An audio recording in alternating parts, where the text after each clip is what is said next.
Sveiki. Su jumis sveikinuosi aš, politikos aktualijų žurnalistė Martina Pikelytė. Šiandieną Eltos kampe kalbėsime su kultūros ministru Luku Alsiu. Sveiki. Sveiki. Ministre, keičiantis vyriausybė, jūs priešingai nei kai kurie kiti jūsų kolegos naujai ateinantis irgi į pareigas, nesulaukėte labai didelio kiekio kritikos, net ir susidarė įspūdis, kad opozicija jūsų kandidatūrą vertino taip pakankamai palankiai. Ar laikote save turinčių daugiau kompetencijų už jūsų pirmtakę Vaidą Aleknavičienę? Aš negalėčiau taip vertinti, ar aš turiu daugiau kompetencijų už kažką.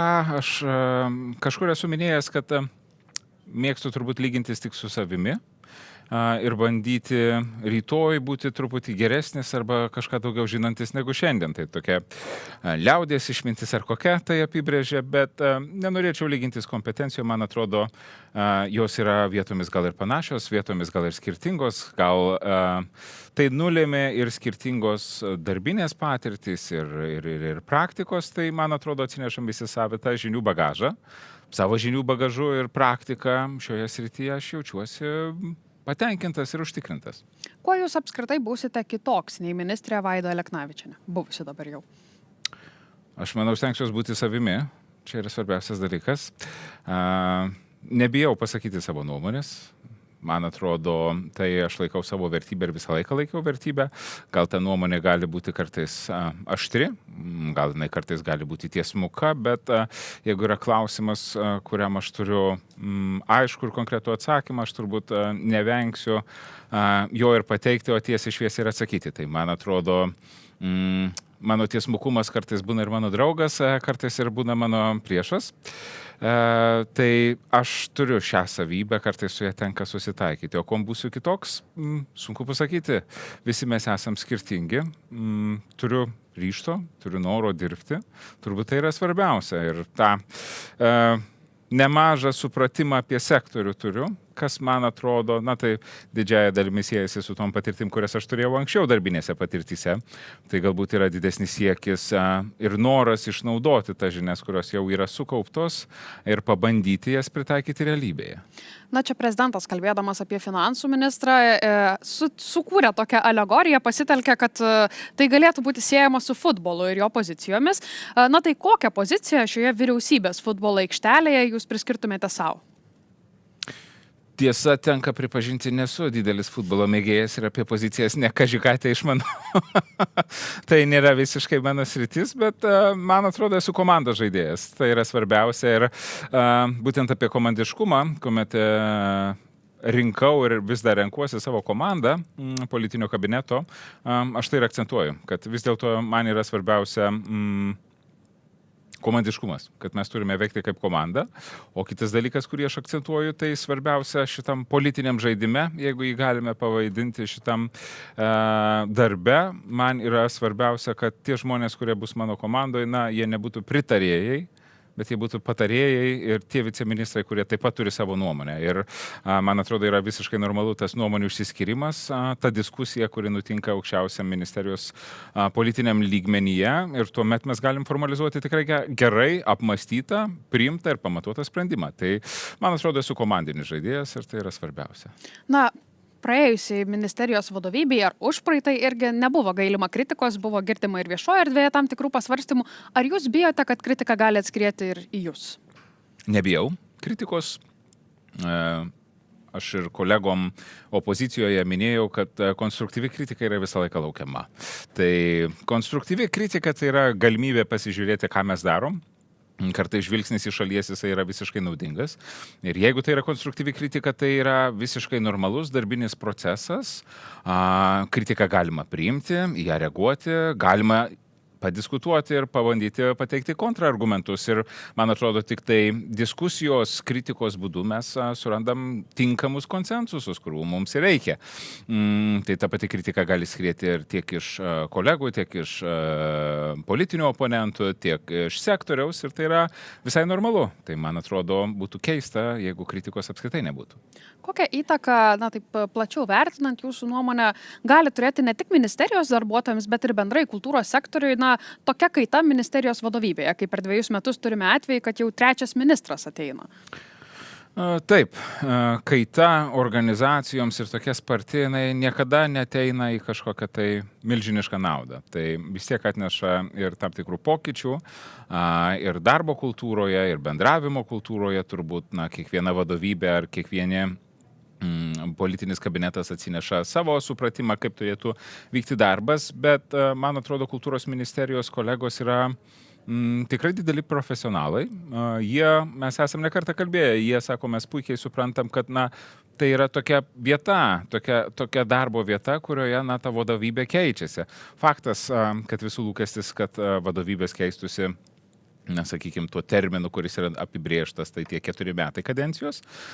Bet šita kaita, ją reaguodamas aš irgi nemažai kalbėjau apie stabilumą, suvokiu, kad ta kaita tikrai neprideda kažkokių tai pridėtinių verčių. Gal vieni sprendimai yra geri, kiti dar geresni. Tai mano tikslas yra dabar jau pasikeitus ministerijos vadovybėms užtikrinti tą stabilumą. Todėl aš kažkaip nekalbu apie kuriozinius planus ir kažkokius grandiozinius sprendimus. Kalbu būtent apie tai, kad atnešti stabilumą, susikoncentravimą į darbus tiek ministerijoje ir kad tie iš tos koncentracijos ir to darbinio ritmo išeitų sprendimai, kurie atneštų stabilumą sektoriui. Ir tai yra turbūt didžiausias noras, ko nori sektorius, kad mes kalbėdami su sektoriu dažniausiai ir girdim, kad sektorius norėtų žinot, kas bus ne metus, 2, bet keliarius metus, kokia yra vizija, kaip veiks ministerija, kokius sprendimus priiminės, kokie pokyčiai yra numatomi, kaip keisis tie patys finansavimo mechanizmai.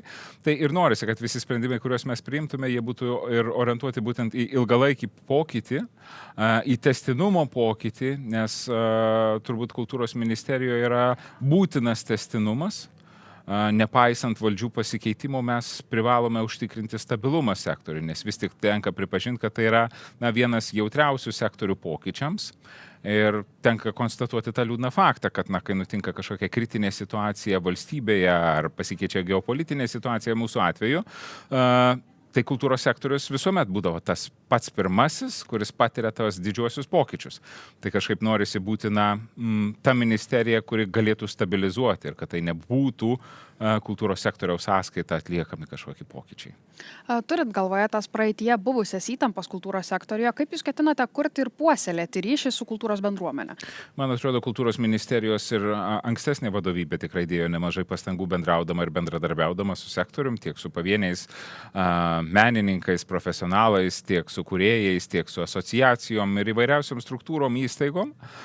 Tai man atrodo, atviras dialogas yra tas pirmas elementas, kurio reikia nevengti ir jį naudoti. Taip, kai kurie pokalbiai, aš tikiu, bus nepatogus, kritiški, apie ką mes ne per seniausiai kalbėjom, bet tai turbūt yra pirmasis kelias ir pirmasis elementas, kaip mes galime toliau formuoti konstruktyvų darbą.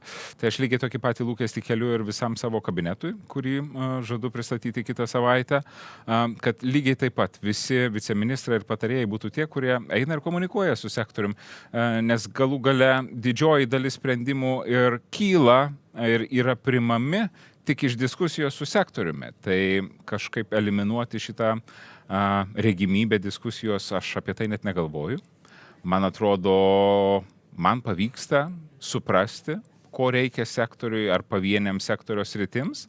Tai ministerijos durys tikrai visuomet bus atviros visiems užsukti. Tikrai ir aš pats nevengsiu, kiek suspėsiu bendrauti ir bendradarbiauti su visom įstaigom asociacijom. Tai man atrodo, tokia ir yra misija ministro išgirsti tas problemas, apie kurias kalba, tuos skaudulius, kuriuos nešiojasi kultūros bendruomenė ir juos bandyti išspręsti. Mano kitas klausimas kaip tik ir būtų buvęs apie jūsų politinę komandą. Kaip suprantu, jau esat nusprendęs dėl visos komandos sudėties. Iš esmės taip, dar dėl vieno viceministro ir vieno patarėjo portfelio vyksta diskusijos su tais žmonėmis, kuriems aš pasiūliau šias pareigas. Tai gerbdamas juos ir tokį tempą vyriausybės pasikeitime, jie paprašė truputėlį laiko pagalvoti. Tai man yra, atrodo, suprantamas dalykas leisti vieną keletą dienų pagalvoti žmonėms. Tai aš tikiuosi sulaukti teigiamų atsakymų ir tuomet jau turėsiu pilną komplektą. Kiek renkantis komandos narius buvo rodiklis partiškumas? Partiškumas yra svarbus rodiklis, bet galbūt pačiu svarbiausiu aš įvardinčiau politinį supratimą. Vis tik turim suprasti, kad ministerijos politinė komanda, jinai yra politinė komanda ir mes veikiam politiniam lauke ir mes turim atstovėti ir atstovauti politinės ideologijas ir politinės idėjas ir politinės vertybės. Tai nepaisant to, kad galbūt kai kurie mano komandos žmonės bus visiškai nepartiniai žmonės, tai aš jiems tą patį aiškiai ir pasakiau, kad tai yra vis tik politinis aparatas, kuriame jūs turit veikti ir jūs turit suprasti, kad jūs turėsit atstovėti ministerijos poziciją. Ir jeigu mes sutarėm, kad mūsų matymas yra panašus į sektorių, ką beveik visos diskusijos mūsų ir prasidėjo su komandos nariai. Kaip mes matom, kaip mes suprantam, kokias problemas patys įvardinam, kaip opiausias, kaip svarbiausias arba kaip tokias, kurios gal mažiausiai dėmesio susilaukė. Tai aš labai džiaugiuosi, kad tikrai požiūriai sutapo. Tai vadinasi, tas vertybinis matymas jis yra tapatus. Tai man atrodo, tas pozicijas bus paprasta atbūti. Tai faktas, kad politinė afiliacija taip pat yra naudingas ir svarus argumentas renkantis komandos narius. Vis tik rinkimus laimėjo Lietuvos socialdemokratų partija, tai kaip ir suteiktas mandatas formuoti vyriausybę, tai kaip ir atrodo normalu, kad tas pozicijas turėtų užimti Lietuvos socialdemokratų partijos nariai. Bet aš noriu ką pabrėžti, niekada kompetencija nebus mažiau svarbi negu partiškumas. Tai visų pirma, aš žiūrėjau į kompetencijas, gebėjimą, žmogaus įsigilinimą į sektorių, nes menka paslaptis, 2 metai liko. Nėra laiko nei mokytis, nei pažindintis, todėl vis tik svarbiausias argumentas renkantis komandos narius buvo kompetencija. O skaičiumi, kaip suprantu, pavardžių kol kas nenorit įvardyti, tą padarysit kitą savaitę, kaip ir minėjot. Skaičiumi, kiek viceministrų, tarkime, bus socialdemokratų partijos nariai? Kiek viceministrų bus socialdemokratų partijos nariai? 1. Supratau. Žiniasklaidoje jau pasirodė informacija, kad darbą komandoje tęs Renata Kurmin. Kodėl nusprendėt ją pasilikti? Tai yra toksai mūsų ir koalicijos partnerių susitarimas, kad vienas viceministras ateina būtent iš mūsų koalicijos partnerių. Tai Renata Kurmin tęs savo darbus, gal truputėlį keisis jos portfelis. Iki šiol Renata Kurmin greta visų klausimų kuravo ir atminties institucijų klausimus. Tai šio klausimo mes bendros diskusijos metu nusprendėm, kad jinai nebepasilieka. Jinai lieka prie kitų savo esminių klausimų, į kuriuos jinai norėtų, kuriems norėtų skirti daugiau laiko, ir tai, man atrodo, yra normalu, nes tai yra labai svarbios portfelio dalis. Tai yra regionų politika, kultūros politika, tai yra tautinių mažumų klausimai ir daugybė kitų kultūrinės edukacijos klausimai taip pat yra svarbus tiek mums, tiek vyriausybės programai. Tai mes sutarėm, kad jinai gilinsis būtent į šios klausimus. O Renatai Kurmin aš neturiu jokių priekaištų. Žmogus įsigilinęs ir tai yra, vėlgi, tai yra koalicinis susitarimas ir aš jokių anei priekaištų turiu. 6 mėnesius padirbėjom kartu, kol aš buvau kancleris ir, man atrodo, bendrą kalbą radom ir žmogus tikrai gali tęsti dirbti. Tuomet kuo jums neįtiko Edita Utarienė, Matas Drukteinis ar Viktoras Denisenko? Mes turėjom su kolegomis trumpus pokalbius, kelias diskusijas apie galimybes, apie mano matymą, apie jų požiūrį į mane. Tai vis tik aš priėmiau tokį sprendimą, jeigu vienoje dalyje yra šioks toks koalicinis susitarimas, tai iš kitos pusės aš priėmiau sprendimą, kad vis tik, naujas startas ir pakeičiant tik tai vieną žmogų komandoje, jisai turbūt nėra naujas startas, nes lieka ta pati komanda. Tai tas ministro pokytis, jisai, kad netaptų visiškai tokiu formalumu ir kad netaptų deklaratyvių pokyčių, aš priėmiau tokį sprendimą, kad keičiu komandą. Ir tą kolegom pasakiau, kad galbūt tęsim bendradarbystę kažkokiais kitais ekspertiniais formatais, nes tiek Viktorą Denisenko, tiek Matą Drukteinį gerbiu kaip profesionalus, tai man atrodo vienaip ar kitaip jie ar darbo grupėse, ar patariamosiose kažkokiose tarybose, jie ras galimybę kaip prisidėti prie šio sektoriaus. Tai man atrodo išsiskyrėm tikrai kolegiškai ir profesionaliai, nelaikydami niekas jokios kritikos užantyje, tai pasinaudojau tą galimybę susirinkti naują komandą ir tokį sprendimą priėmiau. Kadangi kalbėjome apie tą partiškumą, ar nėra taip, kad partija tam tikrą prasme kerštavo ponui Denisenko už tai, kad jis buvo išsakęs alternatyvę tam tikrą poziciją LRT įstatymo pataisų klausimų?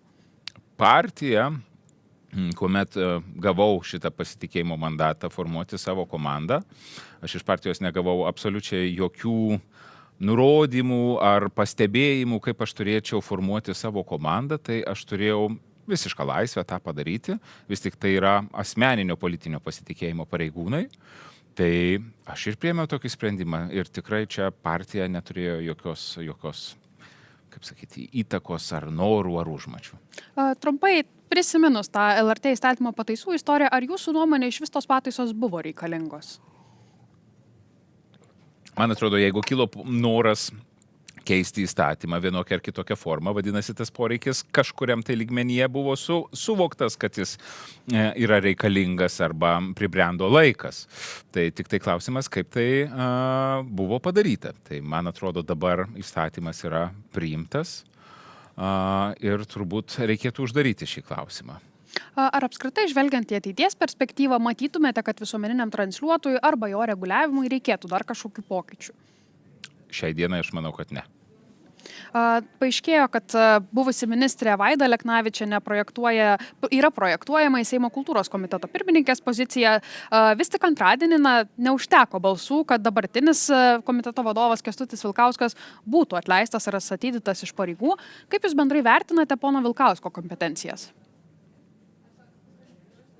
Man atrodo, tai žmogus yra nemažai laiko skyręs įsigilinimui į kultūros sektorių.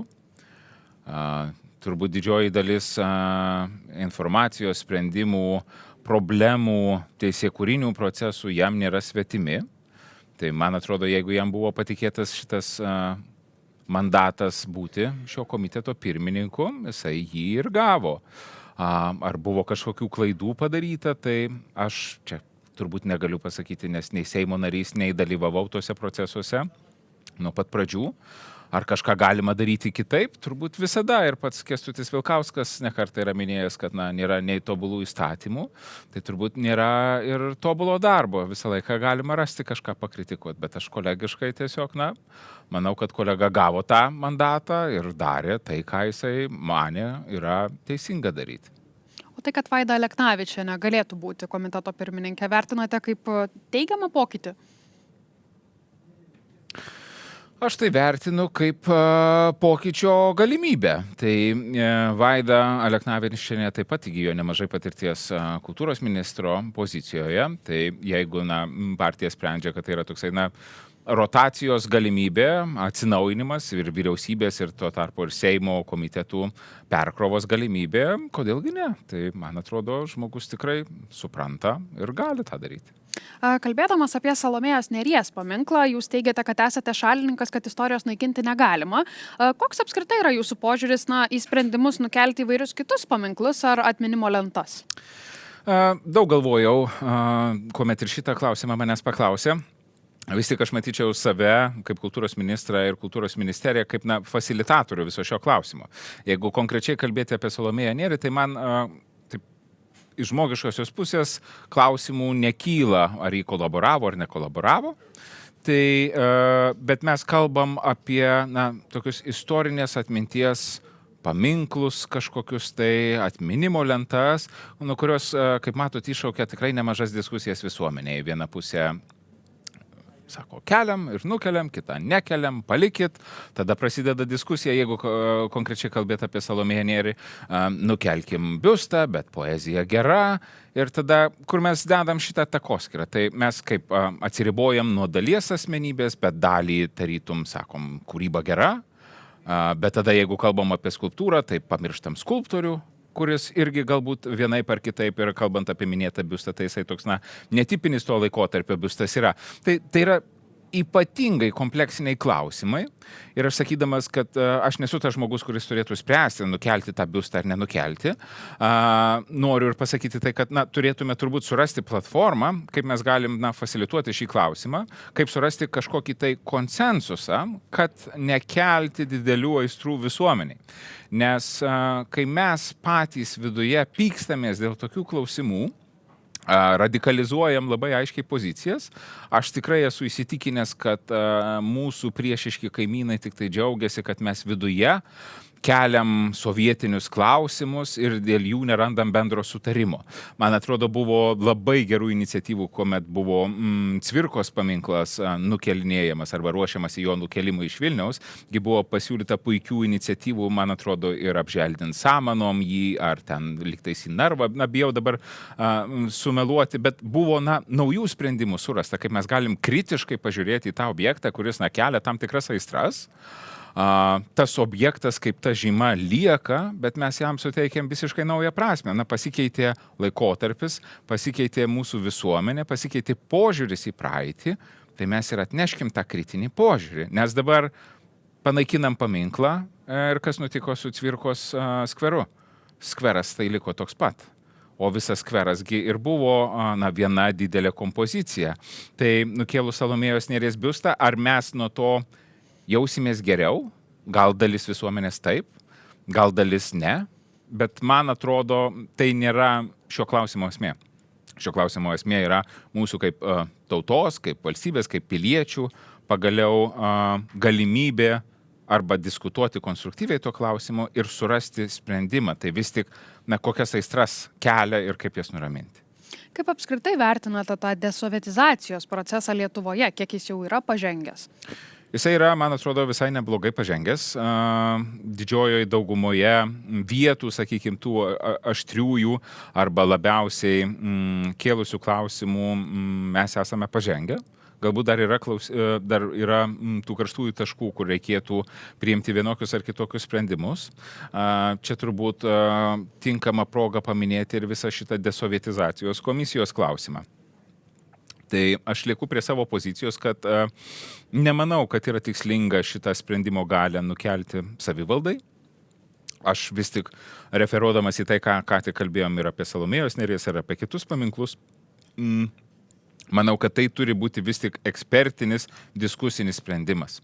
Tai negali būti žmonių, kurie tarytum galbūt neturi tam tikros kompetencijos priimti tokius sprendimus. Ir mes turim Lietuvos gyventojų genocido rezistencijos centrą. Mes turime įstaigas, turime mokslo, švietimo įstaigas, kurios galėtų kompiliuoti idėjas, galėtų kompiliuoti kažkokias tai išvadas, kuriomis remiantis mes galėtume priimti vienokius ir kitokius sprendimus. Tai, man atrodo, pažangą darom.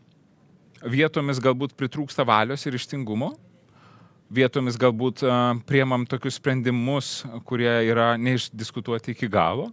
Bet man atrodo, einam spėriais žingsniais ir dabartinė geopolitinė situacija mus įpareigoja nesigręžioti atgal. Mes turime užtikrintai ir tvirtai ginti savo pilietiškumą, tautiškumą, nes tikrai yra tų ir tokių valstybių, kurios bando vienaip ar kitaip mūsų sumenkinti, sumažinti, paniekinti ir vėl prasideda tokie, nutautinimo bandymai, pasmerkimo mūsų bandymai. Tai mes turime tiesiog spėriais žingsniais keliauti toliau ir gydyti tas istorinės žaizdas, kurias nešiojamės. Apie dabartį kalbant, tuomet ne pirmą kartą jau atsiranda diskusijų, kad galbūt reikėtų uždrausti prorusiškams atlikėjams atvykti į Lietuvą. Kokia yra jūsų pozicija šiuo klausimu? Man atrodo, kad bet koks prorusiškas veikėjas, jisai neturėtų turėti galimybės pasirodyti ar atlikti savo, kūrybą, pristatyti savo darbus laisvoje, demokratiškoje, vakarietiškoje visuomenėje, tai ypatingai Lietuvoje. Tai mano subjektyvia nuomonė, taip, tokie žmonės neturėtų čia patekti, bet turbūt mes tada atsimušam į teisinį reguliavimą, kurį reikėtų peržiūrėti iš esmės.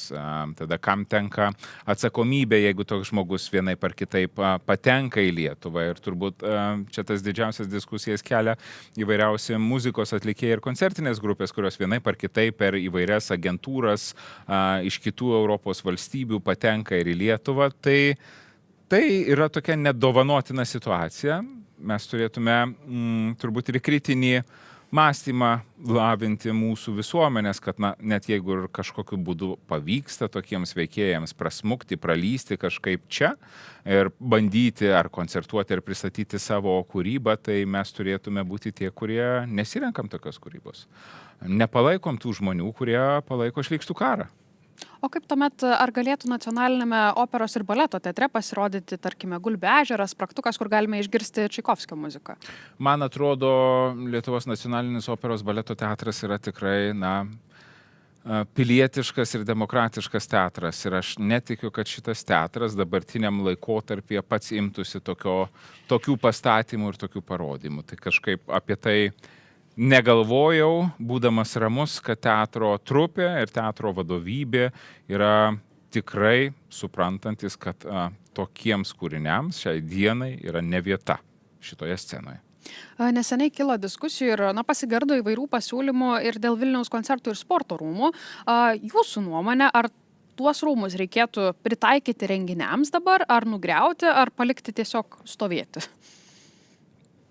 Man atrodo, jeigu mes infrastruktūrą galime panaudoti kultūros reikmėms, tai visuomet yra geras sprendimas. Bet aš visada sakau, kad yra svarbiausias dalykas išgirsti, ko tikrai reikia tai bendruomeniai, jeigu tai kalbam apie kažkokią infrastruktūrą ar pastatus, kurie yra vienoje ar kitoje miesto, valstybės Lietuvos dalyje, turbūt reikėtų pasidaryti didelę analizę, ko reikia ir ko iš tiesų reikia ir koks yra poreikis, nes kartais gali pasirodyti, kad gal reikia ir vienos institucijos ir kitos, bet žiūrėkit, kad tas poreikis yra toksai hipotetinis, tai visuomet infrastruktūriniai pokyčiai turėtų būti pamatuoti būtent poreikiu ir galimybę generuoti pelną.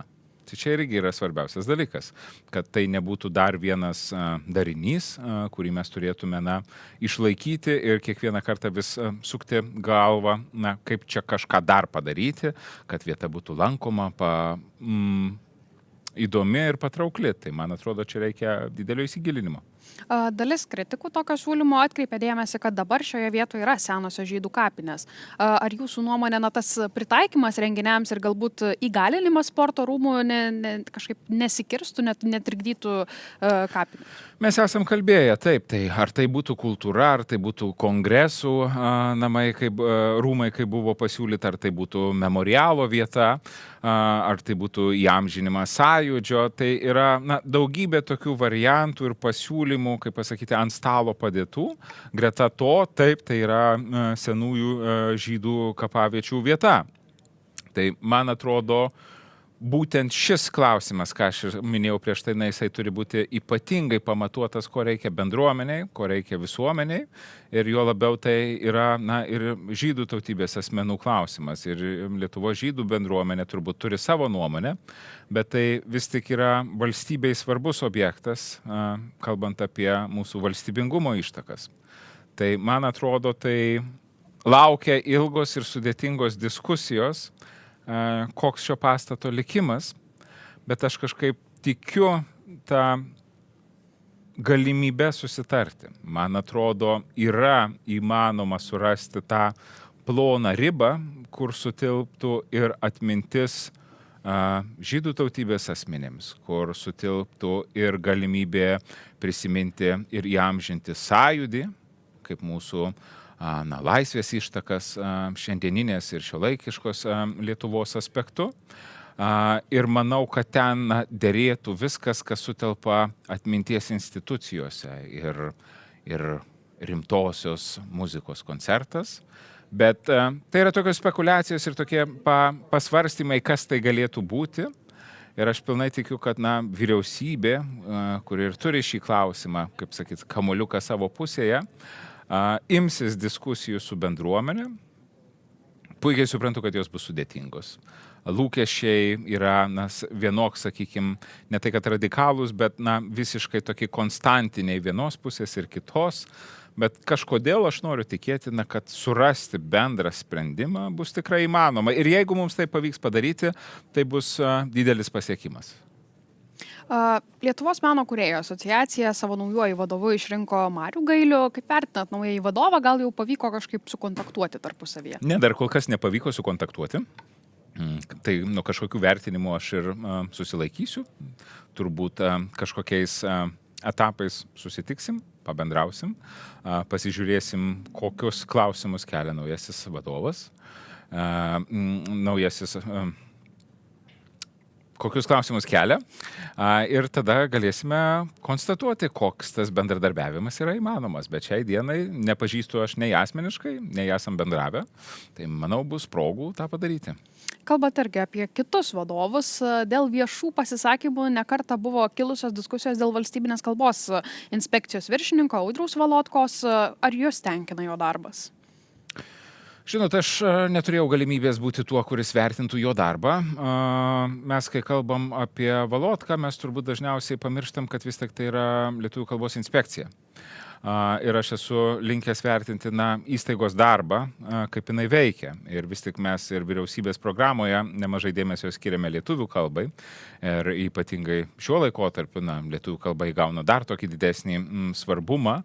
Vis tik sena, sudėtinga kalba, kurią mes laikom savo vertybę, tautiškumo vienu iš pagrindų, kuriam skiriam atitinkamą dėmesį ją saugoti ir puoselėti. Tai, man atrodo, pati institucija ir jos misija yra labai svarbi. Ir šiai dienai galbūt ir yra vietos diskusijai, kaip galėtų įstaiga tobulinti savo darbo veiklą. Bet vienokį ji tą lūkestį atlieka. Kalbant apie patį vadovą įstaigos, tai yra valstybės tarnautojas. Ir valstybės tarnautojai turbūt yra keliami tokie didesni reikalavimai, ypatingai kai kalbama apie tam tikrus lietuvių kalbos terminus ar žodžius, kurie šiuolaikiniai visuomeniai arba šiuolaikinėme kontekste, jie įgauna kitas prasmes. Tai galbūt reikėtų kartais atsiriboti nuo tokio, hipotetinio pasamprotavimo viešojoje erdvėje, o jį perkelti į tam skirtas diskusijų, klubus, forumus ar dar kažką. Vien pats faktas, kad vienas ar kitas žodis yra žodyne, jis turbūt nesuteikia jo buvimas žodyne neapibrėžia šiandieninės jo poveikio viešojoje kalboje. Tai, man atrodo, vadovas išgirdo ankstesnės ministrės pastabą dėl jo leksikos. Man atrodo, vadovas tai išgirdo ir aš kažkaip tikiu, kad žmogus suprato, kad, nepaisant to, kad žodis yra žodyne, šiandien dieną jisai gali turėti neigiamą poveikį visuomeniai. Kitais metais yra numatomi Lietuvos metai Vokietijoje, anksčiau yra buvęs kultūros sezonas Prancūzijoje.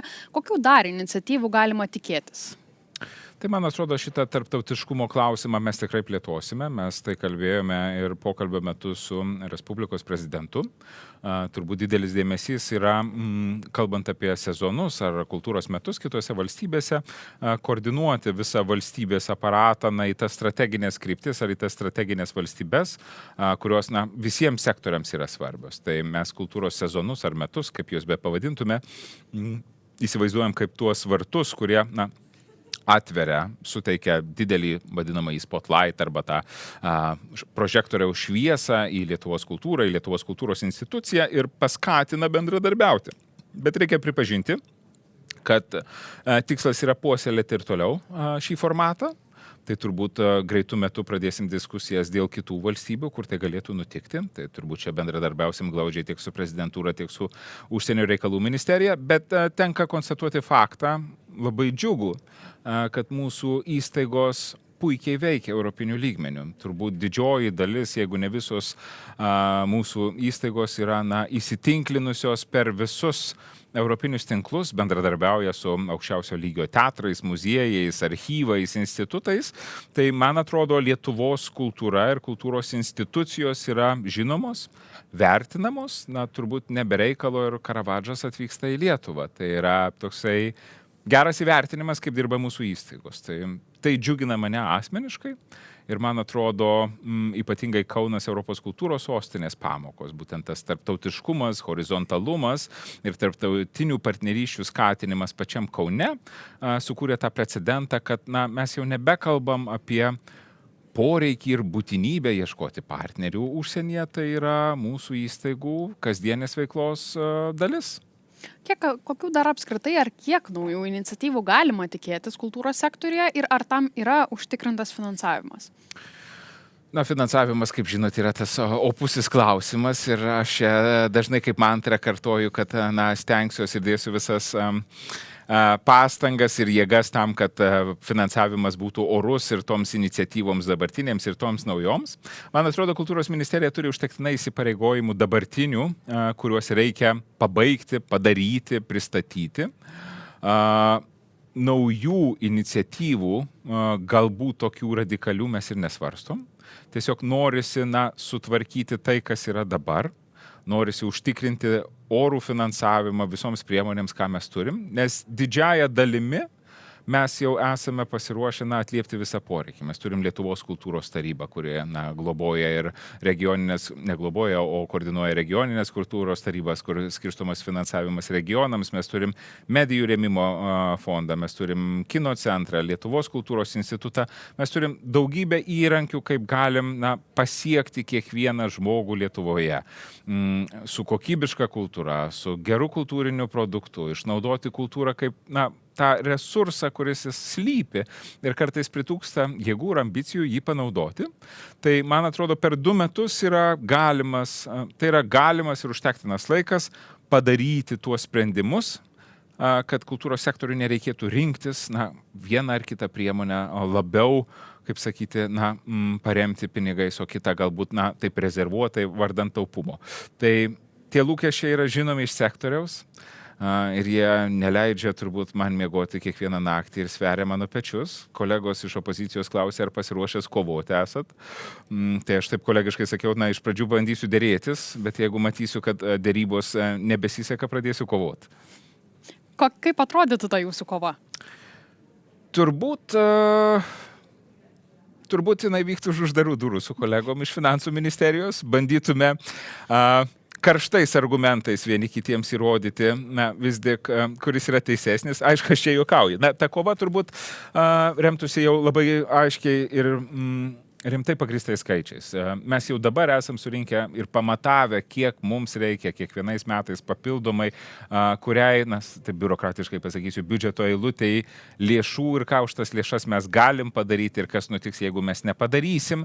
Tai aš neinu kaip tas mirties kranklys ir nekalbu, kad čia viskas sugrius. Tai jeigu matysiu, kad dėrybos sukasi ne į visiškai tai, kaip aš norėčiau, tai tuomet aš ir garsiai pradėsiu apie tai kalbėti, ko mes netenkam iš tikrųjų. Tai gal tai skamba taip vienok juokingai, bet politika ir yra dėrybų menas. Tai man atrodo, tai yra didžiausias ginklas, ką mes turim.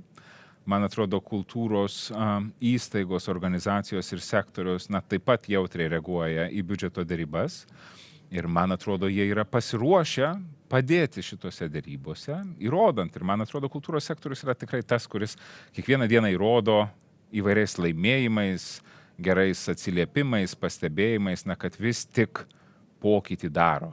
Ar kalbėsim apie vietokūrą, ar apie socialinį poveikį, ar apie ekonominį poveikį. Tai man tai yra aišku. Tai aš tikiuosi, kad ir kolegos vyriausybei tą supras. Ačiū labai už jūsų laiką ir pokalbį. Ačiū, kad žiūrite. Iki kitų kartų.